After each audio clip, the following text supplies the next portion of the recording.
Hello, and welcome to the Killer Author Club at a very special time. Wife and husband duo Nicci French are coming to the clubhouse all the way from the UK. Killer Nicci and Killer Sean will be talking with us about their latest, The Last Days of Kira MULLAN.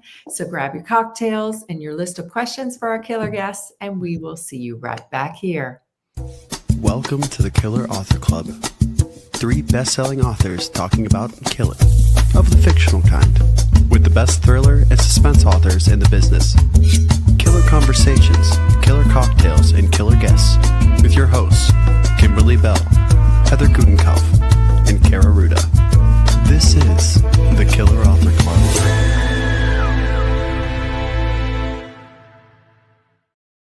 Hello to all our new members and our OGs watching live, catching the replay, or listening to us on our Killer podcast. We are so glad you are here. I'm Killer Kimberly Bell. I'm Killer Kara Ruda. And I'm Killer Heather Gutenkopf. And tonight we have 2 killers for the price of 1 here to talk about The Last Days of Kira MULLAN. A couple of PSAs before we get started. If the killers stumble over our words, it's because we are still recovering from our whirlwind trip to Florida. If you missed us in the Sunshine State last week, you can catch up on all the fun on our Insta page and in the Facebook group. And we are not done talking about it. So watch for lots more posts coming, and make sure to drop us a comment about where we should visit next. We're already plotting our next trip. Also, if you love tonight's show and want more, because who doesn't, check out the Killer Postmortem, otherwise known as the After Show, which is exclusive to our Killer podcast. And we always start with a killer confession. What will it be tonight? Tonight's show will be available on your favorite podcasting app starting this Friday. Links to download are on, guess where? killerauthorclub.com. While you're there, make sure to sign up for our newsletter, which drops tomorrow morning, first thing. So don't miss it. Kara, would you please introduce our special guests? I would love to. Nicci French is a pseudonym of English wife and husband team Nicci Gerard and Sean French. Their acclaimed novels of psychological suspense have sold more than 16 million copies around the world. Holy cow, you guys. Congratulations, Nicci and Sean, and welcome to the Killer Author Club Hot Seat. We're so happy you're here. It's lovely to be here. We are so happy to be here. Thank you for having us. What lovely company to be in. Oh, it's our pleasure. We're so excited. We can't wait to start talking about The Last Days of Kira MULLAN. But can you start by telling us really quickly what the book is about? Yes, so the central character of this novel is not actually called Kira MULLAN. Her name is Nancy North, and she is a small, determined, passionate and very valiant woman, but she's also, at the start of the book, has just been recovering from a psychotic breakdown. So she's a woman who has struggled with her mental health. She's moved to a different part of London with her loving, protective, maybe overprotective partner, Felix. And she starts hearing voices again, starts having difficulty in separating what's real and what's imaginary. And she thinks she witnesses the beginnings of a crime. And then Kira MULLAN is indeed found dead. And Nancy is convinced that it was murder. But nobody will believe her. And indeed, she doesn't even know whether to believe herself, because the question is, how do you trust a woman who's been sectioned for delusions, and how does she trust herself? And so we wanted to look at the stigma surrounding mental health and about how do you trust yourself. And we also wanted to write a really compelling thriller that has at its heart the ultimate unreliable narrator. Yeah, I love it. Love it. We can't wait to get back into it more. And so you guys that are listening, please start dropping your questions in the comments for us to ask the killers. But first, it's time to talk about this episode's special drink. Heather. Yeah. So as you know, we killers, we love our killer cocktails and mocktails and tasty drinks. In every episode, we ask our killer guests to come equipped with their favorite. So killers Nicci and Sean have chosen the dry martini, inspired by The Last Days of Kira MULLAN. Can you tell us why you chose this drink? we think I think it's the greatest of all cocktails, and I can, it's as you can see, it's pure and clean and extremely strong. So I may be getting less and less coherent as this interview goes on. And also, I associate it not just with Kira Mullan, but with the I think for me it's a quintessential cocktail of the American thriller in particular. I really would connect it with it's the kind of thing that Philip Marlowe or Sam Spade would drink, I think, Absolutely. I also associate it with different stages of our relationship. I have a very strong memory of lying on the grass, listening to music and drinking dry martini with Sean many, many years ago. And then at the end, just having quite a lot of difficulty getting home, stumbling around. There's a ditty by Dorothy Parker we particularly love, which is, "I like a martini," said Mabel, "but I only have 2 at the most. With 3, I am under the table, and with 4, I am under my host." She's the best. I love Dorothy Parker. I love I've just been that. reading her. Oh my gosh, that's awesome. Anyway. Love it. Well, cheers. Amazing. Cheers and Cheers. congratulations on another fantastic. Yeah, Well, thanks very much. absolutely. All right, guys. So the Killer started the Killer Author Club a couple years ago so that readers like you can interact with some of the best suspense and thriller authors in the business. Our winter and spring lineup, is it still winter? It's spring, right? Our spring lineup includes superstars like Amy Tintera, Peter Swanson, Anthony Horowitz, Heather Graham, and so many more. For dates, times, past episodes, etc., you can surf to killerauthorclub.com. But tonight, we're here to talk about the last days of Kira Mullan.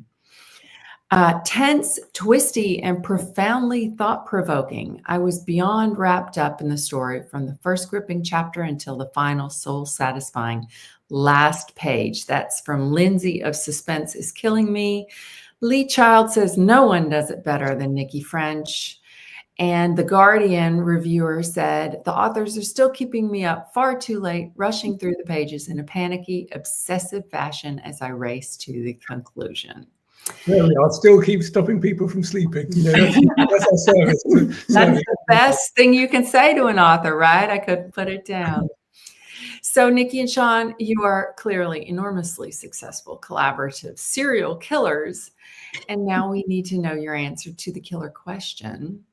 When do you kill? Well, that's a really good question. For me, and I think maybe we'll see if Nicci agrees with me about this, the kind of where killing really happens, where the kind of where killing comes not for us, the really terrifying killing comes not from a terrorist or from a serial killer, but from the fears of ordinary life. Mm-hmm. And I think it's often been said that if you're, it's so funny that we're taught as children, stay away from strangers. Actually, most of us are safer with strangers than in our own family. The classic thing is what most people, and I think this is one of the things we explore in this book, is the people maybe who, the most murders come from out of little rows about jealousy between a partner, about someone who's out of shame. And I think that's for us, that's where real murder happens. That's where killing happens, and those are the kind of fears that that have driven us, I think, to write our stories. I mean, in a way, if we look back over all the books that we've written together as Nicci French, you can identify there are certain particular emotions that are core to each one. So shame is a very strong one. I mean, I think shame is one of the most potent but unexplored emotions that can destroy people more than guilt even, or jealousy, or the desire for a certain kind of revenge, or just pure grief, or just a mother's love for her child. And out of these things, we build our thrillers. As Sean says, it's not kind of 10 days to save the world, but the conversations that happen around a breakfast table, the kind of the love in a family that can turn very quickly to hate, the lover who can become almost like a stalker in his possessiveness. There's a great thing that Margaret Atwood said, that men are afraid that women will laugh at them, and women are afraid that men will kill them. Yes. I think that captures something. about the kind of domestic psychological thriller. I mean, I guess that what we always are trying to do is write domestic noir, kind of intimate dread. Mm-hmm. And Yeah. you do it so well. Yeah, agreed.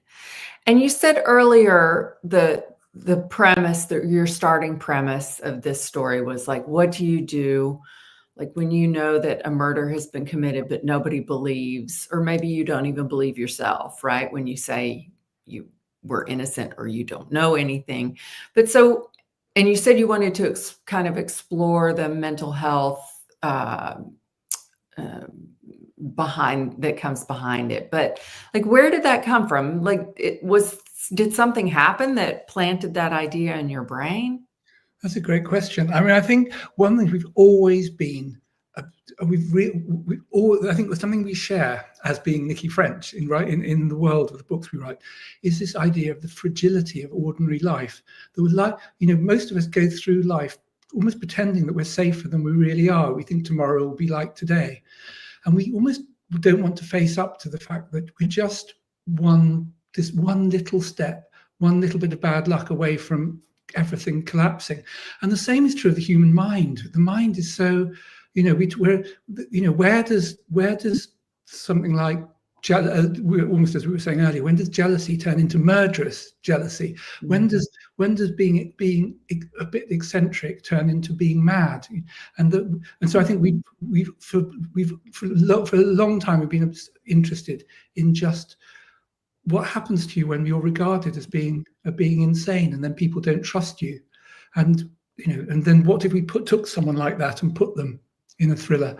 It just felt there's a kind of brutal way in which there's people who are normal, whatever normal means. I mean, who's normal? And people who fall outside of that. And then they fall through all the safety nets of society and they become like outcasts. They become lonely. I mean, we often think about how if you break a leg or if you have cancer, if you have an illness that's identifiable, you're not distrusted because of that. People don't explain all your actions because of the physical illness you have. But as soon as you have something like a psychotic breakdown, then for the rest of your life, that follows you. And it's like a stain that follows you. And people look at you differently and they interpret your behavior like that. So Nancy, who is a kind of wonderful, clever, kind of committing, determined young woman, people just look at her with suspicion, and she looks at herself with suspicion. When we wrote her, we had this idea of her as bit by bit going into the darkness, because bit by bit people fell away from her. So by the middle of the book, after which it starts to change, but by the middle of the book, she is the loneliest character that we've written, I think, because she's estranged from everyone. Even the people who are trying to protect her are like her prisoners.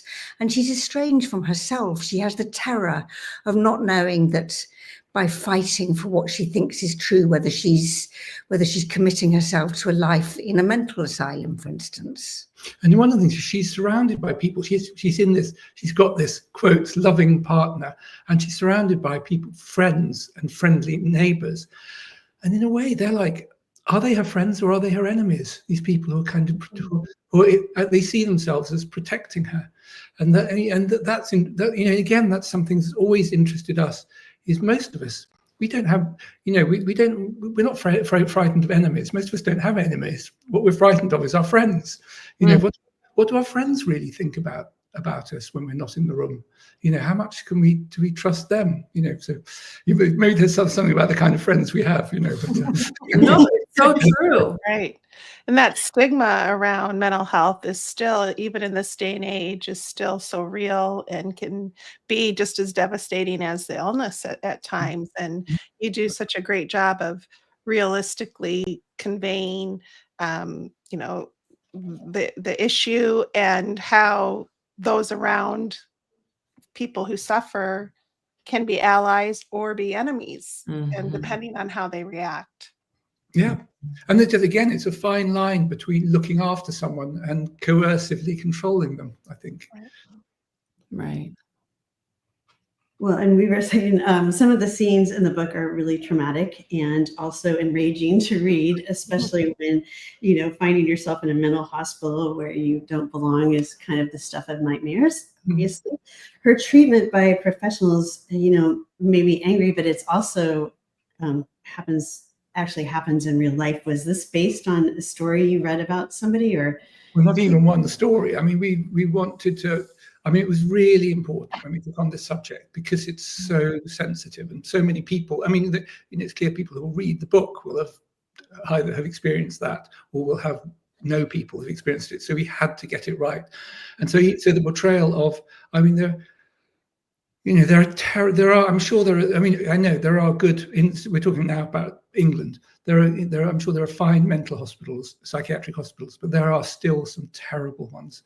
And where people are, it's like going in, once you go in, it's a little world of its own. And sometimes the wrong people are attracted to working in those places. And once you get in, it can be very hard to get out because proving I mean, yeah, the more that Nancy says she's not mad, the madder she seems. So the more she tries to fight for herself, the more she locks herself into this place. And as Sean says, there are some good ones, there are some terrible ones, and things happen behind closed doors, things that we never discover about. I mean, there are quite a few exposés that have been done that we watched where people smuggle in hidden cameras and things. And you watch what people can do when they think nobody is watching them. And it's I mean, it's the same as being done in kind of, residential care homes for people with dementia, or, when you think that nobody will tell on you, some people behave in monstrous ways. And of course, it suited our thriller for Nancy to end up in a bad place rather than the good one. But I mean, I have to say there's something, I mean, because one of the, of course, when you create a character like Nancy and she's, like your characters are your children, and there's a temptation to think, we need to look after her. But of course, your duty as a thriller writer is to give her as hard a time as possible. And when it seems it's bad as possible, make it worse.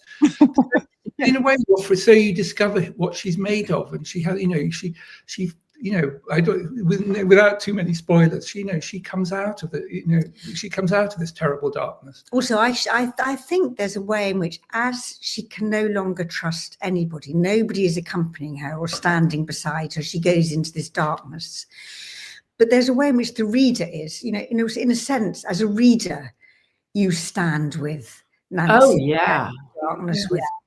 Absolutely. I was going to say that too. As stressful as it was to read and to think about, it really serves to get the reader completely on her side, despite everything going on, right? You're really rooting for her after that. That's Good. That's good. So I had a lot of emotions around the push-pull between Nancy and Felix, because Felix was a very protective partner, but it often crossed into, it felt like, controlling. So tell us about their relationship. So it starts off, you see Nancy and Felix moving to this very unfamiliar. Nancy was a chef. Everything collapsed when she had her breakdown. And they have moved to a completely different part of London. She has no work. She's convalescing. I mean, one of our models for this was the yellow wallpaper. There's a very small and terrifying novella written in the 19th century by Charlotte Perkins Gilman, which is about a woman who's clearly got kind of postnatal depression, and her cure is to put her in a little room and to infantilize her. Nancy's recovery involves taking her away from the life that she knew and beginning again. And she's left on her own in this tiny flat in a big house where she can hear everybody else's lives through the room. And Felix is going to work. He's working hard. He's coming back. He's looking after her. He's being, in a way, he sees himself as being just a very good boyfriend. He's being heroic and virtuous. And people who look at him from the outside think how wonderful that is. And bit by bit, we hope that the reader will start to feel, is that wonderful? Is that actually wonderful? Or is this beginning to be infantilizing, oppressive, and rather creepy? And of course, I don't know if it's the same in the US, but here it's only been a handful of years that coercive abuse has been recognized as a crime. That it used to be that if you were kind of controlling somebody, not physically, but just psychologically.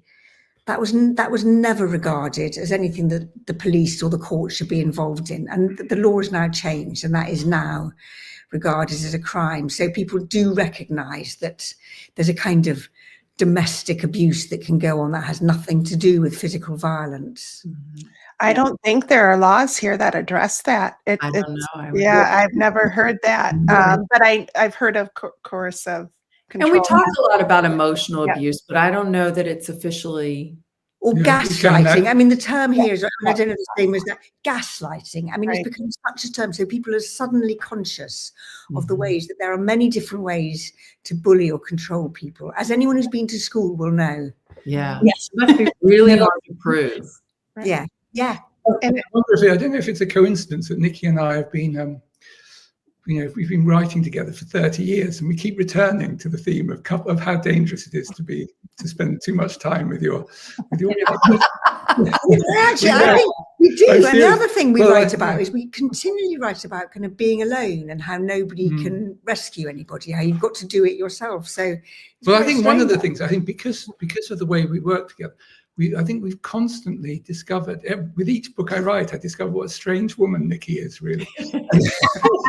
I mean, that's the thing, is we're all mysteries to each other. And that's wonderful. That's how you can stay together, isn't it? You never get to the end of a person. It's like this endless labyrinth of the mind. And the more you get to know somebody, the more there is to know.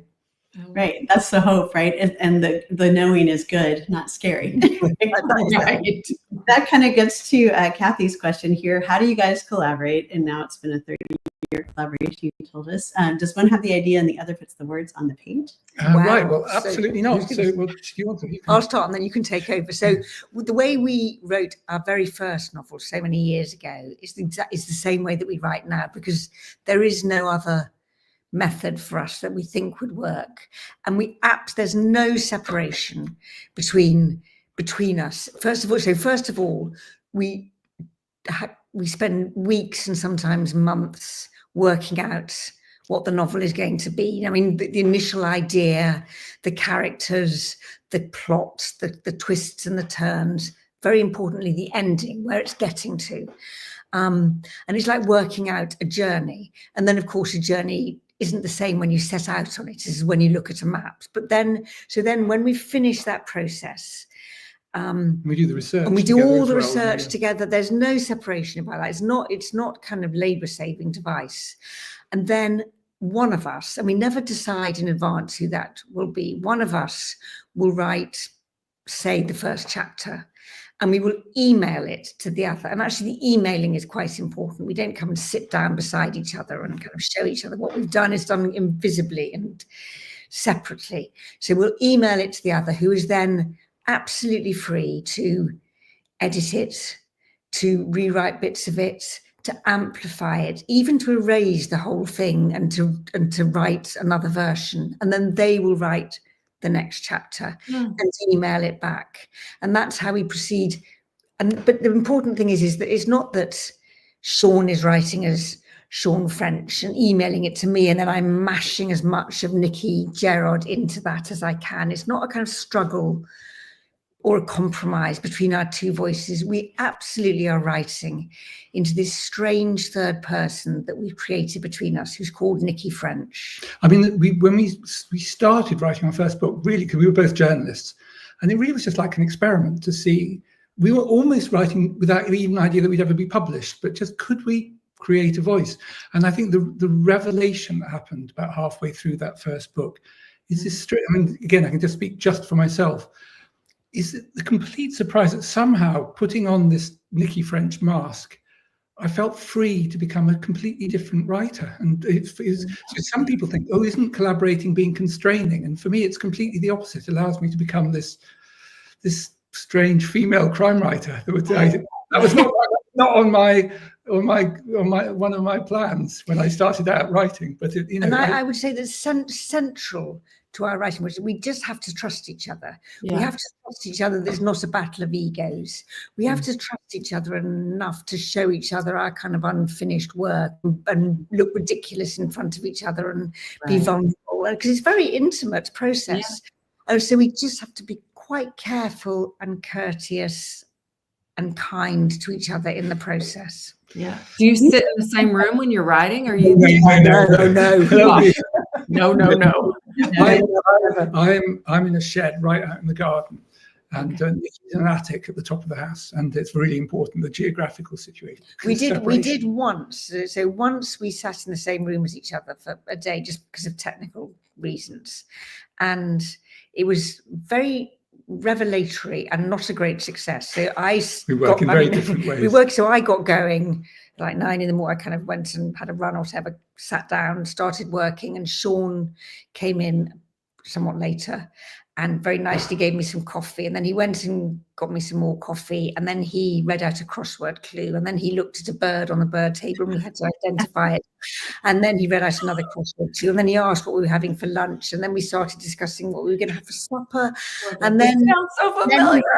Then he said, I've got a good idea, let's learn Russian together. And then I had to leave the room. That was it. And never again. We cannot work in the same space as each other. Yeah. My husband has started working at home a lot, and I'm not a fan. Yes, a lot. Mine's home too. Anyway, you know what? We could listen to you guys. Seriously, I could just sit here and listen to you talk for hours, but we have to move to our next segment, unfortunately. Thank you so much. I mean, it's just enchanting actually listening to you. Okay, so Nicci and Sean are giving away 10 copies, you guys, of The Last Days of Kira Mullan to lucky US viewers. Doesn't matter if you're watching us on Facebook or Instagram or YouTube. We scour the comments everywhere we stream, and please shout out where you're from. So for the chance to win one of 10 copies, answer this question correctly. The Last Days of Kira Mullan is part of which series? Frida Klein or Maud O'Connor? That might be difficult because we didn't get to that question. We didn't get to that question yet. Well, So you guys have to look it research. up. Either guess or research. Absolutely. Well, we Killers, we are big fans of independent booksellers and want to support the ones our killer authors love. So Nicci and Sean have chosen Pages. Make sure I get the right one. Pages of Hackney in London. Can you tell us why this bookshop is so important to you? Yeah, so it's a very small bookshop, and it's about 2 minutes from where we live in London. And it is an independent bookshop, as you say. It is quite eccentric. It has an eccentric selection of books. It is incredibly Very responsive, personal, yeah. very personal, very responsive to its customers. So anything you ask for, it will get immediately, and also kind of follow-up recommendations. It's got a really nice few shelves of secondhand books that readers bring in for people to kind of borrow and donate to. So it kind of feels like a public service. Very good section for children, really welcomes children in. And also it's got a scheme whereby people are encouraged to make a little donation when they buy a book, so that Pages of Hackney can then donate books to people who don't have enough money to buy them. Oh, and it does very good events. So it's like a little community hub, and it has such a kind of influence beyond its four walls. It's wonderful. Yeah, I would say that, okay, we're talking to an international audience, but if anyone comes to London, they should come to Hackney, which is East London, a wonderful bit of East London. And in Lower Clapton Road, Pages of Hackney. And it's a great place to pop into. All right, Killers, you heard it. Take one for the team. Go to London. Go to London and visit. So we'll be dropping the link so anybody can order Nicci and Sean's books along with any others that you have on your wish list. That's right. I just dropped it. So obviously the Killers love to read, and our Facebook group is the place to share the love for fabulous books. Post pictures, write reviews, ask for recommendations, and give yours. We love it when our TBR cups runneth over, which is why we want to ask Sean and Nicci, what are you currently reading? So I've just finished reading the latest Anne Tyler, which was just lovely. Beautiful, very short, beautiful, painful, funny, kind of quintessential Anne Tyler. And what I'm now reading is a book that hasn't yet been published, but will be shortly, and it's by an author who's called S.J. Fleet, and that is not this author's real name. I do not know what the author's real name is. I do not know if the author is a man or a woman, and the reason for that is that under the name of Secret Barrister, he or she has written 3 books and has done a lot of kind of online stuff about the workings of the criminal justice system. Whoever they are a barrister, and they've done lots of exposés about where things go wrong, what, the corruption involved, the kind of little work, the kind of minute workings of the justice system. So this is a courtroom drama called The Cutthroat Trial, and I know it's going to be just crammed full of insider knowledge of how the justice system works and what happens in courtrooms. In fact, we did a few novels back, some of which took place in a courtroom. So I'll be kind of doubly interested to read it. Love it. So it's research and fun all in one. Well, speaking of good reads, we are excited to celebrate a new book from one of our Killer alumni, Ashley Winstead. You can catch her Killer Author Club appearance from back in 2022 on last Friday's podcast. But tonight we want to celebrate her newest release, This Book Will Bury Me. From the national best-selling author of In My Dreams I Hold a Knife and Midnight is the Darkest Hour comes a chilling, compulsive story of 5 amateur sleuths whose hunt for an elusive killer catapults them into danger as the world watches. Ashley is giving away 1 copy to a U.S. viewer, so drop a comment, tell us where you're from, and I will drop the link if you want to go ahead and purchase it in the comments in just a second. All right. We also want to celebrate 3 fabulous new releases you want to add to your to-be-read list. I don't know how everybody's going to get through all of these, but this first, check out Pomona Afton Can So Solve a Murder by Bellamy Rose. It's a cute title. Okay, spoiled heiress must investigate her grandmother's death in order to gain back her trust fund, all while discovering how to be your own person and maybe even falling in love in this rom-com meets murder mystery. That sounds amazing. We also have Killer Potential by Hannah Deach. I hope I said that right. When SAT tutor Evie finds her wealthy employers brutally murdered in the back garden and a woman crying for help within a closet, the two become runaway fugitives in a thrilling Thelma and Louise cat and mouse chase across the country. And we also have the critically acclaimed This Is Not a Game by Kelly Mullan, that Killer alumni Claire McIntosh calls an innovative and funny spin on the classic country house murder. When a socialite is murdered during a charity event in a mansion on an idyllic Mackinac Island, a grandmother and granddaughter team up to solve the murder. And she's giving away, she just told me, 3 hardcover copies to you. Oh, okay. All right. So there's 3 of those. We've got 1 of Pomona Afton Can So Solve a Murder and 5 copies of Killer Potential. So lots of giveaways, you guys. So please let us know if you're interested. And also, and good luck, everybody. And don't forget to check out the Killer's latest books. That's right. Just look at this gorgeous cover for Kara's upcoming Jill Is Not Happy, out June 10th. Giveaways going on her website for everyone who pre-orders. The details in the link coming up. That's right. And Heather, along with authors Karen Slaughter, Lee Child, B.A. Paris, and some other, maybe you've heard of, members of the International Thriller Writers Organization collaborated to create the Twisted Women's Book Club, an Audible original coming April 10th. You can pre-order this twisty listen now. And speaking of gorgeous covers, Kimberly's The Expat Affair is out June 3rd, about 2 American expats in the deadly world of Amsterdam's diamond industry. Links for all of these are coming up in the comments. That's right. Okay.